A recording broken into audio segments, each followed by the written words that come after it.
Now for the introductions for our two esteemed guests today. I'll start with our main speaker, Jonathan Shapiro. Jonathan is give me a second because this is going to take me a while to sort of go through his credits here, but Jonathan is a former federal prosecutor, a former counsel at Kirkland & Ellis, but more recently he was a writing producer at HBO's The Undoing, ABC's Big Sky, and a creator and writer of Amazon Prime's Goliath. He has also been a writer on many famous legal TV series, including The Practice, Boston Legal, and The Blacklist. Because that's not enough, and I don't know where he finds the time, he's also a lecturer and teaches storytelling at the UCLA School of Law. Welcome, Jonathan. Thank you very much. A lot of formers in there. I'm formally a lot of things. There's a lot of currents there too. I'm a former there anyway. Good to be here. Our moderator today is Alex Su. He's a former lawyer who now works at the cutting edge of legal technology.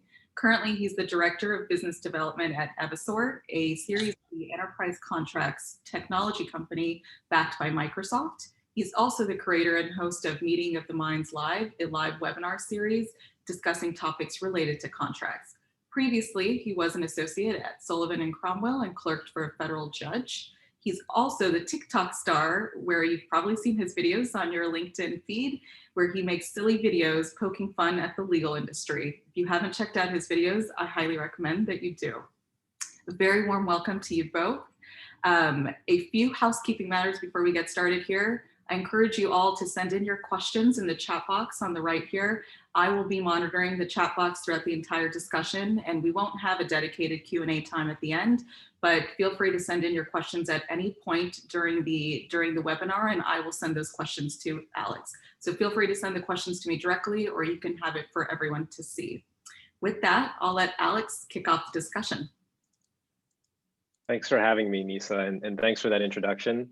I've got a few formers myself, Jonathan, and really excited to have the opportunity to host this, ask you lots of questions that I'm very curious about storytelling. And so, before we get started, I know it looks like there's about 96 people here. If you'd be interested, I would encourage you to keep your cameras on just so that we can see each other. This is our way of really pretending that we're in the real world when everything is happening in digital format. But I want to dive right into it because I've got so many questions for Jonathan. Jonathan, we've heard so much about your amazing career, both with law and with Hollywood, with all of these shows. Tell us about how you went from being an ex-AUSA, a Kirkland lawyer, to writing for so many of these shows like The Blacklist and becoming an executive producer on Goliath. How did you manage that path? Well, Alex, thank you for inviting me. And I'm going to pretend like we're in the real world. And so I'm going to just call out a few of the people, some of the miscreants I see have attended here, because I see my American Legion Boy State Counselor, Bill Smelko, has joined us. I followed Bill's advice when I ran for the governor of Boy State, and I lost by 6 votes. So it's good to see Bill. And I also believe there's a Leonard Shapiro here. Just in case you're wondering at 57 why my father is here, it's because my mother trolls me on social media, saw that we were going to have this thing, and is now here. And that's why I probably need therapy. So your question was, because I haven't forgotten the question, how did I make the transition? Which is an excellent question, and I shall now tell you. And I should warn you, as I mentioned in my first book, Lawyers, Liars, the Art of Storytelling, now available on Amazon. And I have 3 kids in college, so if you could buy it, I'd appreciate it. Anyway, I talked about the fact that I was working as the chief of staff for the Lieutenant Governor of California, and had Al Gore been elected president, which I guess he was, but had he been officially elected president, we would have all gone to Washington, and I would have been the undersecretary of something. And I don't know if you all heard, but that didn't happen. So I had the option of returning to a small pro bono law firm named O'Melveny & Myers of counsel, or go back to the U.S. Attorney's Office. But my beloved wife, Betsy Bournes, Shapiro. The Shapiro is silent. Was a comedy writer on a show called Friends. Maybe heard of it. Her claim to fame is that she wrote the lyrics for a little song called Smelly Cat, which is why we live here. Anyway, the point is, she said, if you could get into the Writers Guild of America, we could get double health benefits for our newly born twins. And that is what happened. And people ask me on occasion, and I swear this won't be the whole hour. It's a profound question. People ask me, how do you make the transition? How do you get hired on a TV show? And I'm going to tell you that the way you get hired on a TV show is you write a spec script about a current show that's on the air, in which you show that you understand the format and you understand the voices of the characters and you can tell a compelling story. And then you get an agent, and then the agent gets you meetings with people like David Kelly. And that's sort of how it happened. That was 21 years ago. And the greatest thing any writer can say in Hollywood, I can say, which is I've never been unemployed, which is a great achievement. Good night, everyone. Oh, no, there's more? Okay, I'm sorry. We're not going to let you off that easy, Okay. Jonathan. We've got lots of questions. And by the way, these questions are questions that registrants submitted earlier on, and we'll try to get through all of them, but there are some common themes here. So one of the common themes is that a lot of folks want to learn, well, how do you develop the storytelling ability? You know, you were a trial lawyer, you wrote for all these shows, and you were an executive producer. How do you get good at storytelling? And especially since there's a bunch of lawyers and law students here, how do you get good at that in the context of your law practice? So I want everyone to remember the next thing I'm going to say. Stories happen to people who can tell them. Stories happen to people who can tell them. Sometimes people will say to me, how do you get the stories to write? And the answer is by keeping my eyes and ears open to the rich mosaic that is humanity all around me. Abe Lincoln's law partner, Billy Herndon, said that Abe Lincoln's genius was his ability not only to tell stories, but to recognize them when they happened. Billy Herndon said that the best place to gather stories in the world was a law office, because you had a built-in world of conflict, which there were two sides with strongly held views of right and wrong, and an ultimate three-act structure. Now, Billy Herndon didn't say three-act structure, but in essence, what you have is great characters and great conflict. And from that, you get great stories. On top of that, I was blessed, and I was blessed with having a storytelling parent in Leonard Shapiro, my father, one of the great manufacturer representatives of furniture who has ever lived. And so I grew up listening to my father go into furniture stores from Yucaipa to Hanford, selling credenzas to people who didn't want them, primarily by telling them stories like how, I can remember this very clearly, my dad would say, tell them the story of the treasures of Tutankhamun, and how when Carter entered the tomb after thousands of years, the pharaoh's resting place was filled with the treasures of the ancient world. But the stuff that survived the best was the furniture, because it had the same veneering that my father's credenzas had. Now, I'm telling you, if you're lucky enough to have a mentor who can sort of teach you how to put a story together and how to use it as a tool for persuasion, then I think you're way ahead. The third thing I'll say, besides keeping your eyes open, besides getting a mentor, the third thing I'm going to say is everybody can get better at storytelling through mindful practice and study of the tools. And when I say the tools, I mean the tools of rhetoric, which, by the way, I must say are laid out rather entertainingly in this book, which I just noticed is still available on Amazon. Well, absolutely. And for those who are interested, we'll probably circulate a link to the Amazon I feel book, like the I book have from to, Amazon. if people have an interest, of course, but yes, that'd be lovely. But I do have we do have a first audience question here, and that's kind of relevant. How do you know when you're telling a good story? So I think folks have an understanding of how it could be valuable, but how do you know if it's good?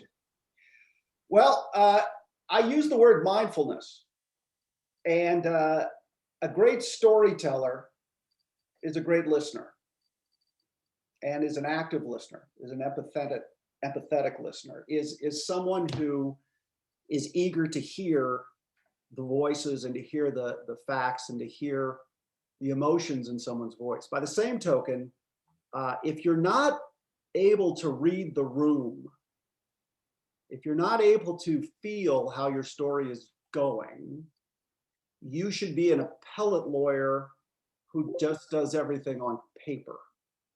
And you should not put yourself in a position where you're making presentations in person. In my book, I talk about the fact that not all of us should be cast in the role of specific types of storytellers, but I think everyone could get better. And I think reading the room, you know, when I was trying cases, one of the first grand juries I ever appeared in involved a terrorist bombing, which I thought was a pretty interesting case. And as the evidence was being presented to the grand jury in the District of Columbia, I noticed 3 of the jurors were asleep. Sometimes it's hard to hold an audience's attention, especially in this day and age. But reading the room and being actively aware of how you're being received. Like, for example, I can see Smelko here has fallen asleep. And that's why I'm going to stop answering this question now. I think you just discovered the secret behind why I always ask people to turn on their cameras, but it's also to look at some familiar faces in the crowd so I don't get too nervous. This is a great jump off point to the next question, because you had mentioned, you know, appellate lawyers versus trial lawyers. There's some questions from folks who are curious about how storytelling could be leveraged, not just in litigation, but maybe for the transactional practice.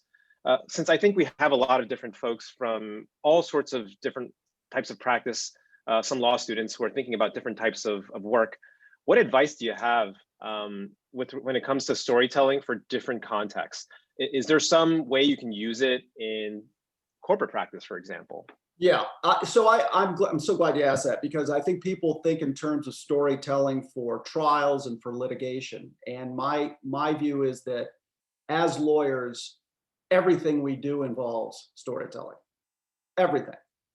And the proof of the pudding is, in order to get into law school, you have to fill out an application where you, in essence, tell the story of who you are, what you've done, and how you're going to contribute to the profession. When you get your first job, you're presenting the story of yourself, trying to convince someone to hire you and to make you part of their organization. Storytelling is not a metaphor for advocacy, legal or self-advocacy. It's not a metaphor, it is advocacy. It is persuasion.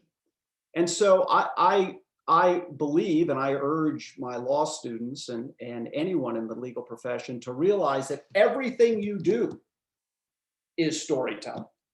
From getting your job to keeping your job, to going on a beauty contest to try to get a client, to making presentations to finders of fact, whether at trial or the appellate level, to how you view your own career.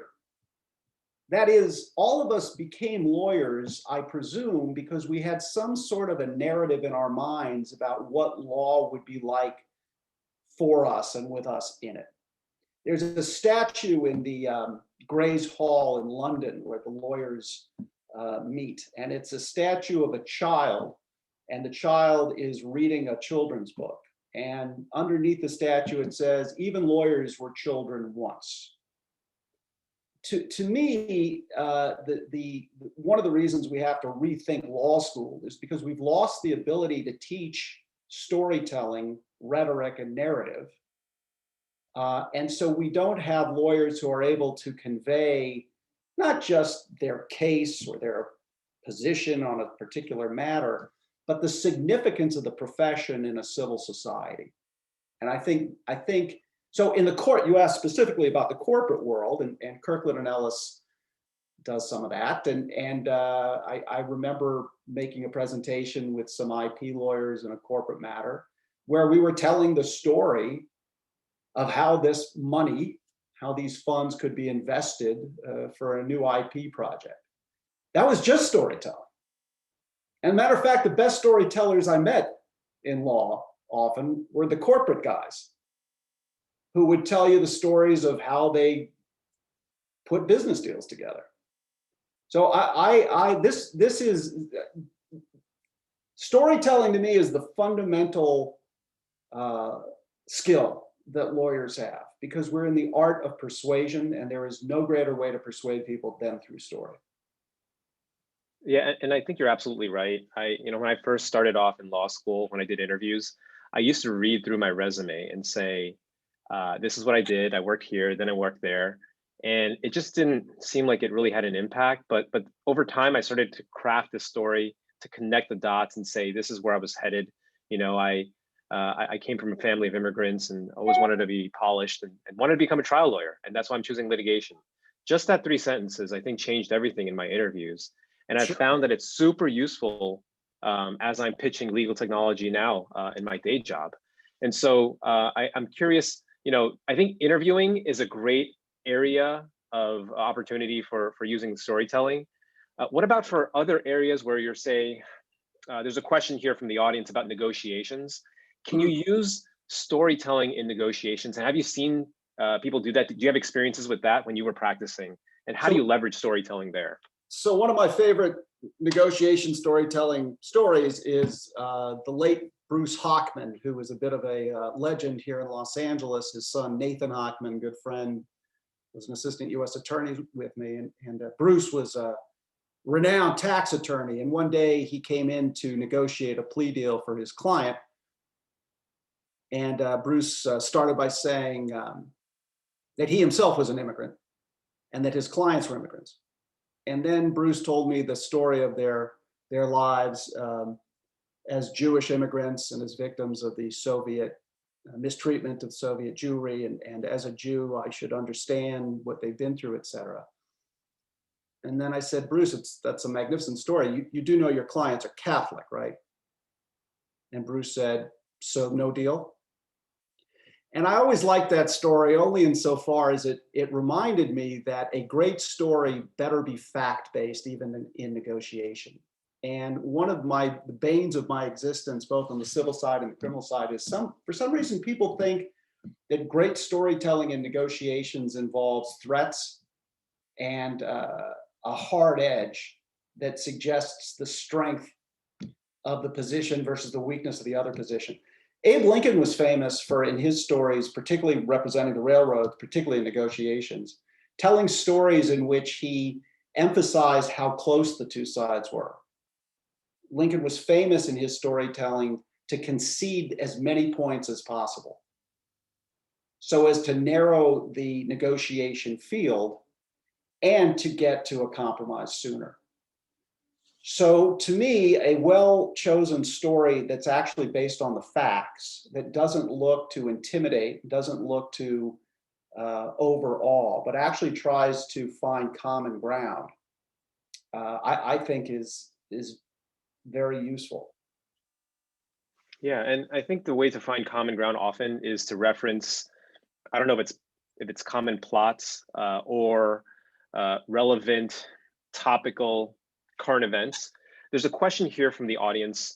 How do you stay current and relevant when you're telling a story? And how do you really, I think you mentioned earlier, Jonathan, it's important to know your audience. How do you craft that? And as in your work in media, but also in law, how do you craft those narratives to match up with things that people are thinking about? Well, I haven't been current since 1973, so I don't really understand the question, but I will say that it's why we had children. Really, the only reason we had children was to stay current. They're now in their 20s, and so We ask them current questions and they respond. No, it's a blessing to work in television because they force you to be current. They make you do what's known as focus group testing, where they offer civilians $35 and a free bag lunch to sit and watch a show.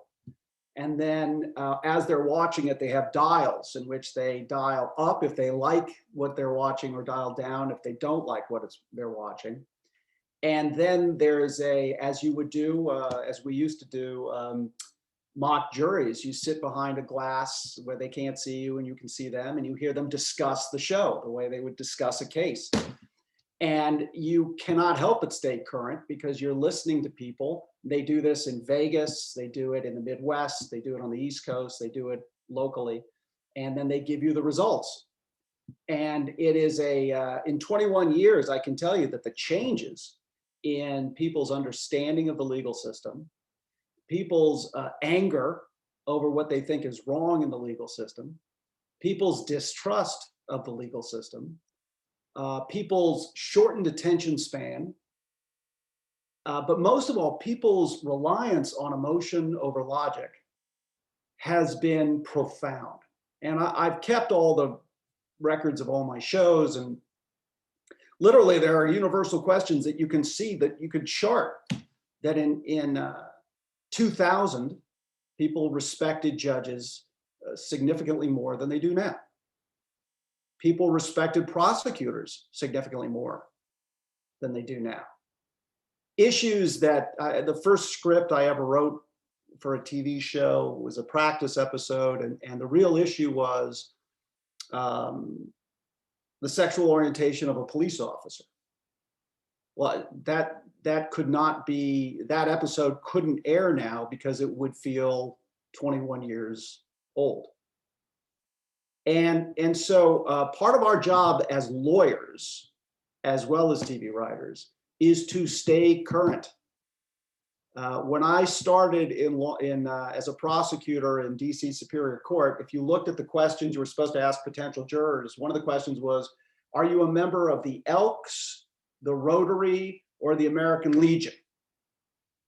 Well, what? I mean, it's you wouldn't ask that now, and yet I would just happen to be in a courthouse a few months ago, and the older lawyer was asking about their daily newspaper subscription.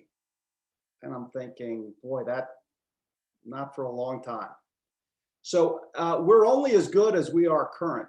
And that's both good and bad. I mean, I'm saddened every time I ask my law school students how many of them have seen To Kill a Mockingbird or Philadelphia.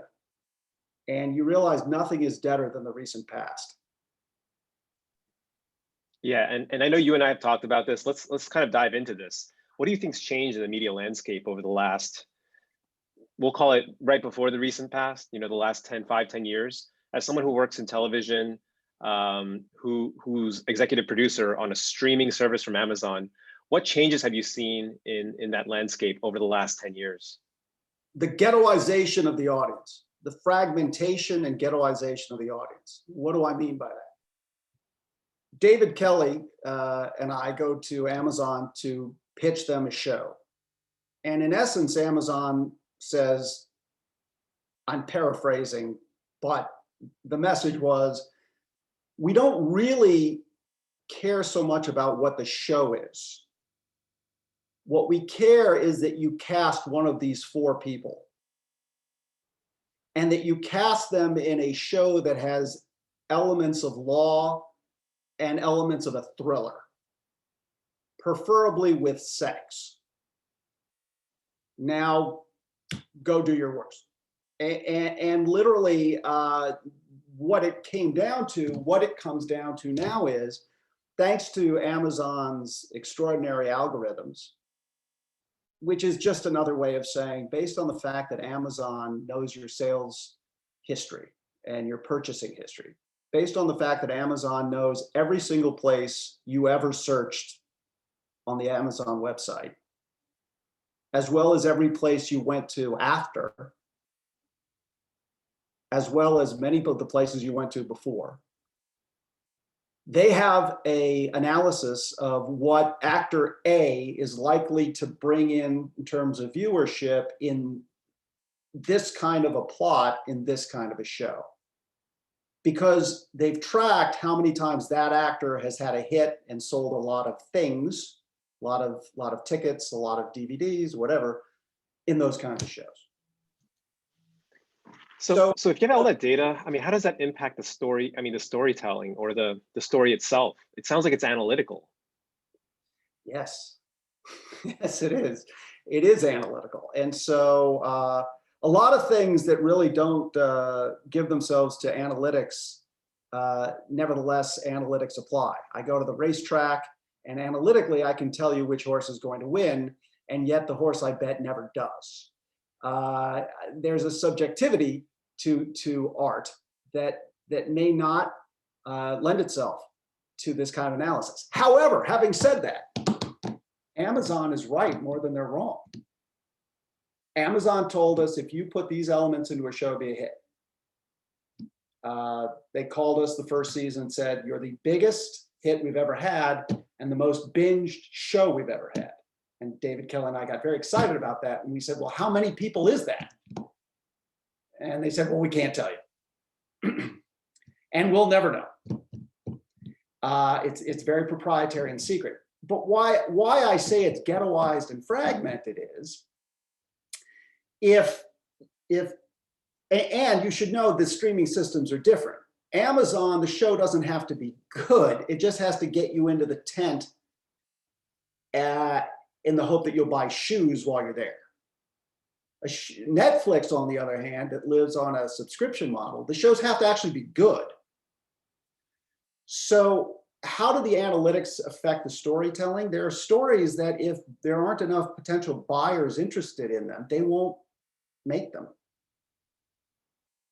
And that creates a ghettoized audience of people with disposable income of a certain age group who they want to reach. And those are the people they target stories to.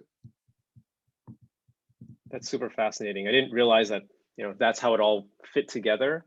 And I think with your perspective, I mean, you started off talking about your father's furniture stories. Now you're talking about analytics driven storytelling.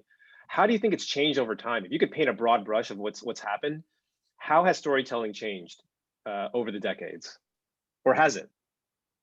Well, an hour of television when I started was 52 minutes. I'm in the midst of writing an episode, the next episode of Big Sky, and it's a lot easier to write because an hour of television on network TV is now 38 minutes. The increase of ad pods is the result of the decrease of advertising revenue, which means more ads and they're making less money per ad, so they're adding more ads. So you have that aspect. You have the aspect that I don't think people's attention span has shortened. I think people's attention span has been ripped into 1,000 different directions. So people are watching screens more, but they're watching any individual show less.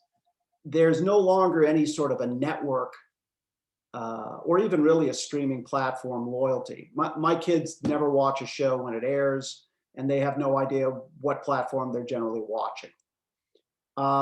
In terms of the guts of the story, we were able to tell more controversial stories 21 years ago. I cannot tell a story that now that I could have told 21 years ago. On the other hand, I was able to write a script in which Tesla, without a product placement, was portrayed as a magnificent product. That was okay. So we are, as my beloved wife says, we're all about selling soap. Now, within that framework, I'm very proud of some of the stories I've written.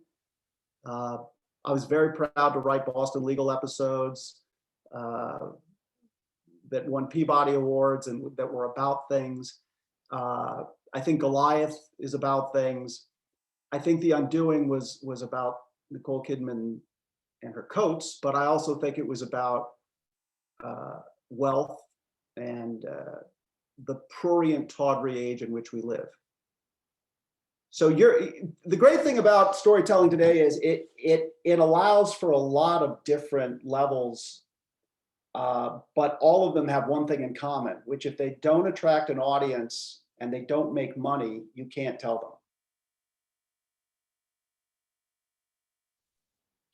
Yeah, that's a really fascinating observation. And along those lines, as we tie it back to what lawyers and law students should be thinking about, how do you balance what might be fitting in a media or television story or narrative? How do you take those lessons and apply it to a more dry or maybe a commercial dispute, something that doesn't lend itself to an exciting narrative? Have there been ways or tactics that you've used to make dry topics more interesting? So I always joke that if somebody could make a show about ERISA exciting, they'd really have something, because there are some topics that are more challenging than others. On the other hand, I urge all of you, if you're not doing it now, to download the youre app and listen to the oral arguments in the Supreme Court. Because what you will hear is the most passionate and most brilliant advocates on the most obscure topics, making every topic absolutely fascinating. There was it's now the third time that the Supreme Court, I just heard the argument that was February 22nd, Georgia versus Florida, about the salienation of a certain body of water on the border and its effect on oyster beds. And I am not lying when I say it was about the most fascinating thing I've ever heard. And it wasn't so much about the science or the special masters. Apparently there were two separate masters, two special masters who were given the job to basically tell the Supreme Court how they should rule. And the two special masters came back with diametrically opposed opinions. And the reason why it's such a great example of a dry issue being fascinating is to listen to how frustrated Justice Alito is. I mean, he's just like I had the experience of judging small claims court, and he's as frustrated as a small claims court judge trying to figure out, a water heater dispute. And it's a story about the limits of law, but it really doesn't matter what the subject is. If you have two sides who disagree, out of that disagreement, you have character, you have conflict, and you have the resolution that you think is just. Sometimes in the driest of arguments, to me, the drama is in the process. When Timothy McVeigh blew up the federal building in Oklahoma City, there was a water dispute going on. And if you listen to the tape of the water dispute, what you hear is a farmer arguing that he has not been given his fair allotment. And he's explaining what that means to he and his family. And then the bomb blows up. And all you hear is silence. So to me, the drama of law itself, the drama of conflict being resolved by the greatest system ever devised to protect people's rights and to make their aspirations real, that means that there can be no dry topics, because it's in the context of the greatest effort known to humankind, which is law. But again, I've never pitched an ERISA show, and I don't intend to, so I'm not suggesting it's easy. Yeah, and I completely agree with you that some of the most skilled Supreme Court advocates, they really know how to paint a picture in their statement of facts.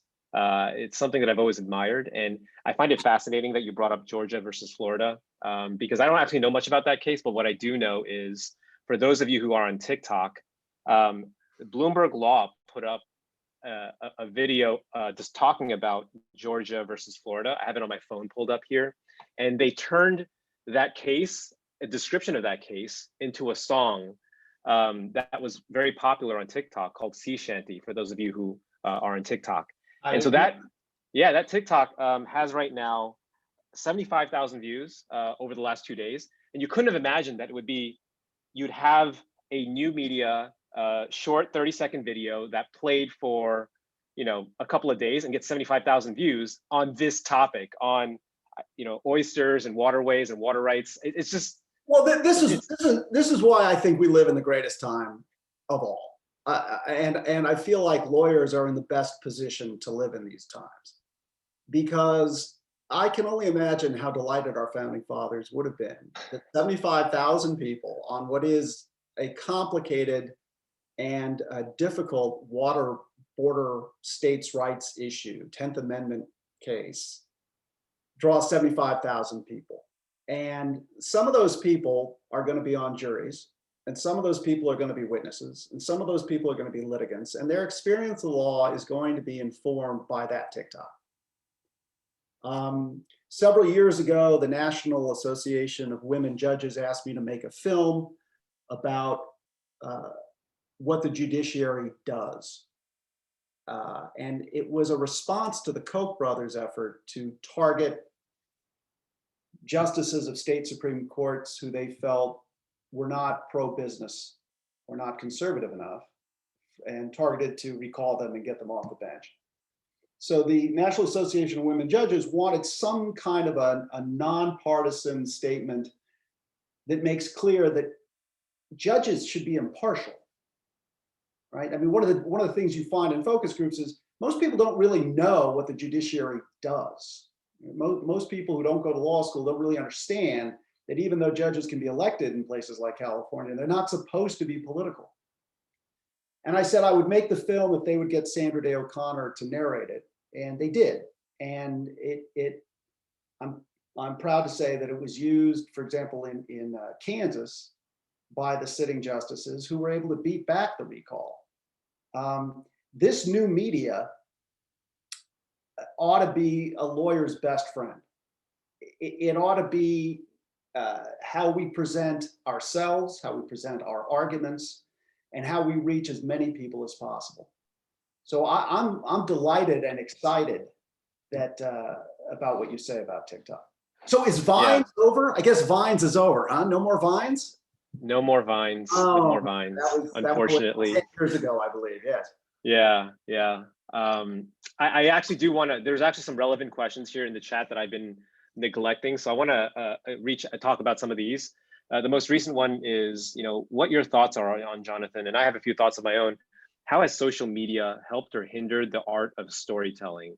And as you respond, I'll tell you that my view is that, when I make my own TikToks, I do see exactly what you said, Jonathan, the shrinking of the attention span. There's a massive difference between 15-second long videos and 45-second long videos, if you can imagine that. So I think that is one pattern that I've noticed, at least with my own content, but curious to hear your thoughts on how social media has helped or hindered the art of storytelling. Well, I'll tell you that I think I had the longest continuous scene in the history of the series Boston Legal. And it was an entire act, one scene. And it was Alan Short, James Spader's character, presenting the arguments in Kennedy versus Louisiana before the Supreme Court. And the set was the Supreme Court. And you haven't lived until you walk into a casting session with 30 women who are auditioning to play Ruth Bader Ginsburg. First of all, who knew there were so many women who look like Ruth Bader Ginsburg in LA, but there are. And that we basically, because the Supreme Court continues to refuse to put cameras in the court, I suggested that we pick a case on the docket and have it argued in front of our version of the Supreme Court and have the decision the week before the actual argument before they actually had the argument. So I got all the briefs from Kennedy from Louisiana.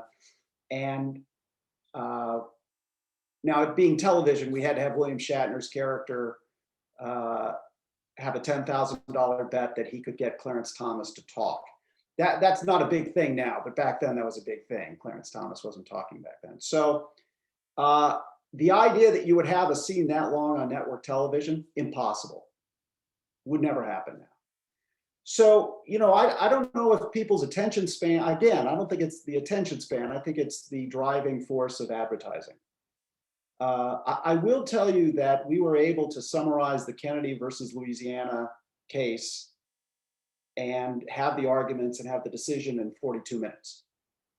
And lawyers in the case said afterwards that it was as good a presentation and as good an outcome as they had in the real case. So I think we have to just face the fact that we have to be shorter, more entertaining, more engaging, more persuasive than lawyers had to be 21 years ago. Yeah, that's something I think that all of us see on a day-to-day basis. Just and this is a question. This is related to a couple of questions that are in the chat. The first is how do you get people to listen to your story? Is it to know your audience, to speak their language and make it matter to them? And there's another question related to what are some key rhetorical moves you rely on in writing your stories? And by the way, Swathi says that they really enjoyed the practice, so thank you for that. So there's a little shout out in the chat. But what do you think about that? What do you think about that question? Is it to know their audience, speak their language, make it matter to them? Are there rhetorical devices you rely on when storytelling? Sure. So yes to all that. You have to know the audience. It's one of the first rules. And one of the dangers of storytelling is chasing the audience too much, right? Giving the audience what you know they want, which gets old very fast, but also prevents you and the audience from growing. In terms of rhetorical devices that we use in writing the scripts, one rhetorical device is to give the person who doesn't agree with the position the job of writing the script in support of the position. For example, David Kelly always assigned me the death. Every year we would do a death penalty case on the practice in Boston Legal. And for the 9 years I wrote on those two shows, I would always get the death penalty case. For the most part, because I'm not against the death penalty. I'm a former federal prosecutor. My mother was held up as a bank teller 4 times. At gunpoint, I have a somewhat Old Testament view of the death penalty. I'm not against it. As a result, Kelly always made me write the anti-death penalty episode. And because it's not how I personally felt, I went overboard to make the arguments against the death penalty twice as strong. But I also made the arguments for it strong. Again, it gets back to Lincoln. I think we make a terrible mistake when we try to persuade someone thinking that we have to run up the score. It's not enough to just persuade someone. We have to convince them that they're wrong, that their side is wrong, that their side isn't just wrong, but amoral, and should probably be forced to leave the country. We're in a terrible spiral of overheated rhetoric that relies too much on pathos and not enough on logos. It relies more on the emotion rather than on logic. And so, again, among the rhetorical tricks that I generally use is the old Meisner method of making each party repeat the other side's argument.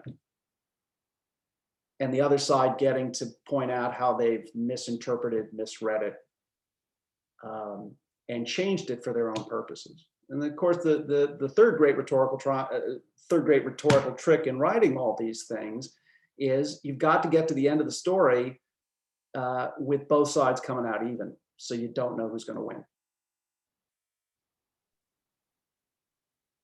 So I've got another question here that's kind of related to what you had mentioned. Can you elaborate more? I think you spoke on this earlier, but how do you think mindfulness and meditation play into good storytelling? Well, life is timing. And if people are too much in a rush to get to the end, the story will not succeed. So I find that I'm fascinated by America's obsession at the moment with mindfulness and meditation. It's been a few years now, and I've read a lot of the Jon Kabat-Zinn material, and it's obviously not growing up, but living now, and haven't grown up, but living in Southern California, there's a great deal of mindfulness and meditation and terrible driving and impatience. So I think what I draw from it is there's a desperation actually for people to sit still and listen to a good story. This will sound a little counterintuitive, but I think it's why the Harry Potter books were so popular with kids. Our kids, when they were younger, would sit there and read those books for hours. And you'd think, well, now this is the social media generation. Why are they connecting with this book? Well, it's great storytelling. And great storytelling is maybe the only thing, great storytelling, not great visuals. And this is nothing against TikTok, but not just great humor, but great stories where you emotionally are invested and care about the people involved deeply. That will make people mindful and sit down and listen until they get to the end of the story. And I truly believe that emotional investment in the characters, the emotional investment that you can create in the potential employer, the emotional investment you made with the law school admissions committee, the emotional investment you can make on behalf of your client to the judge, that's great storytelling. And that's what I don't see. I don't see people investing the time and the energy and the rhetorical skills to make the listener care about the people involved in the issue. Do people get CLE credit for this? Or why are they still here? I feel badly. I feel like I should give them something. This feels like court-ordered service. Well, what crime do they commit to get sentenced to this? That's my question. Well, you're a captivating speaker, and you have all of these stories that people want to hear about, which brings me to, I think, the latest question here from Bill Smelko. I don't know how you all know each other. I assume this is the Smelko you keep referencing. That would be, yes. But the question is, how should lawyers prepare for arguments made on Zoom, court call, Teams, same as live or differently? Excellent question, Mr. Smelko. So to me, I've told this story before, but I was before a judge in Orange County down in Santa Ana, the federal court in Santa Ana, which at the time was a temporary court, meaning it was a double wide trailer converted into a federal district court with very paper thin walls. And the late Judge McLaughlin, who hated me, and I had 4 trials in front of her and was held in contempt 3 times, would yell at me in chambers as if the jury couldn't hear through the paper thin walls that she was yelling at me. So Judge McLaughlin, among her other charming attributes, was that she would set pretrial hearings for trial days at 6:30 in the morning. So you could file any motion you want, but you had to be ready to argue it at 6:30. And because the lawyers generally came from LA, that means they'd have to leave at 5. And so she had the smallest number of pretrial motions. But one day somebody had the wherewithal to file a motion. And he started the motion by saying, "Your Honor, as I was driving down here this morning, a thought occurred to me." And McLaughlin said, "Motion denied." And afterwards, thinking, well, this will come back on appeal to bite me, I asked her maybe she could put on the record why in particular it was denied. And McLaughlin said, if it just occurred to you now and it's not in your papers, it's waived. And I've read your papers, motion denied. And I actually did stand up, but it reminded me that, preparation, whether on Zoom or not on Zoom, involves making sure that things aren't going to occur to you as you're driving to the court. It means having really put the time and the effort into writing and rewriting whatever it is you're arguing to a fine edge. And since we're on Zoom, there's no reason why you can't have notes. There's no reason why you can't have your entire argument, so long as you continue to try to maintain eye contact. And I'm going to tell you right now, Bill, just looking at that, you got a terrible background and you need better lighting. The other thing is wear pants. I don't know why the no pants rule applies to you, but Judge McLaughlin, I'm afraid to say, did pass away a few years ago, which reminds me that I once, when she was alive, noticed that she was at a going away event at the U.S. Attorney's Office. And I said, well, if Judge McLaughlin is here, who's running hell? Which I regret. All right, well, Bill, I hope that answered your question. And we've got maybe, about time for maybe a couple more questions. So if anyone has any, feel free to drop it in the chat. We do have a couple more from those who submitted with the registration. But one question that I wanted to cover that I have been meaning to ask that I didn't get a chance to is, when you're telling stories in the legal context, whether it's a court or corporate setting, how do you know where the bounds are for how irreverent you can be? I mean, on a Zoom call talking about storytelling, maybe you can, have more flexibility, but in a professional legal setting, how do you know where to draw the line? Well, I'm glad you asked, because I have to tell you, Alex, I never joked in trial, and I never joked in court, and I never joked in the papers, and it never occurred to me to do it, because the story I was telling was that I represented the United States of America. And if we're in court, it's because the person who's the defendant has done something bad enough to get indicted by a federal grand jury. And it would have been disrespectful, wrong, and bad storytelling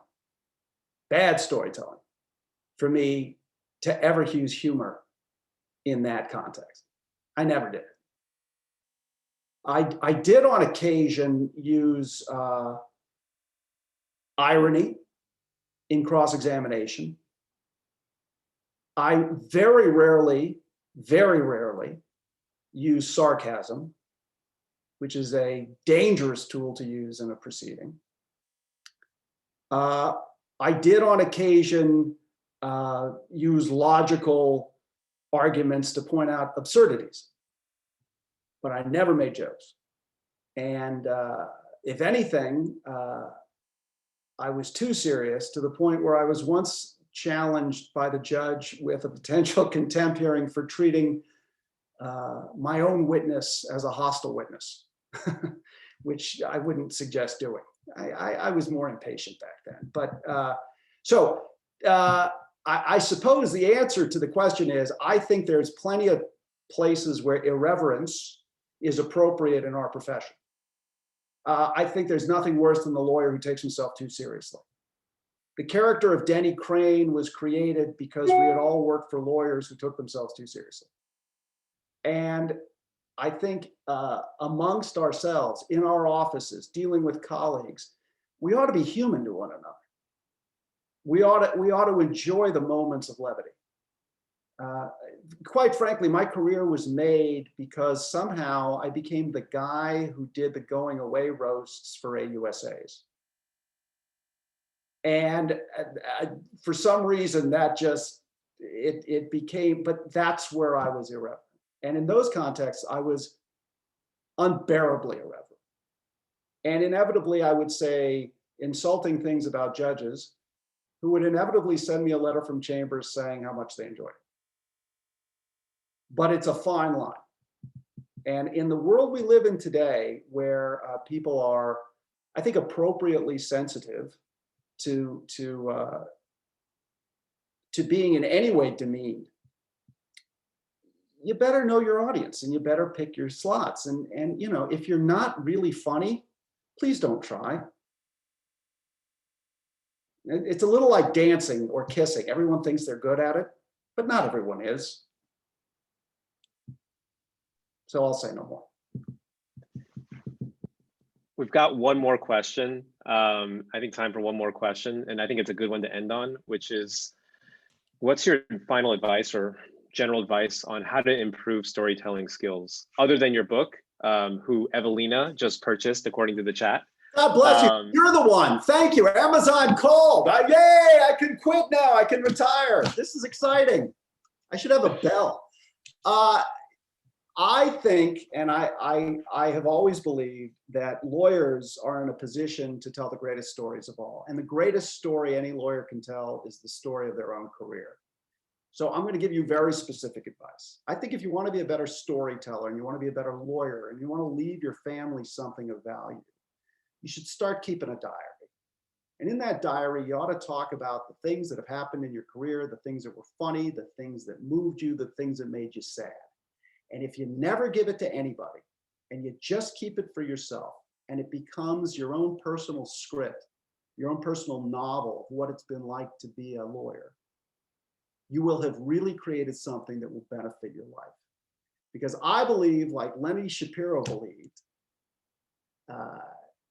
Lenny Shapiro, who's one of the great faux lawyers of all time, beat every speeding ticket he ever had, that there could not be a better job in the world than being a lawyer. So that's my advice. That's great advice to end on. So I know we have a couple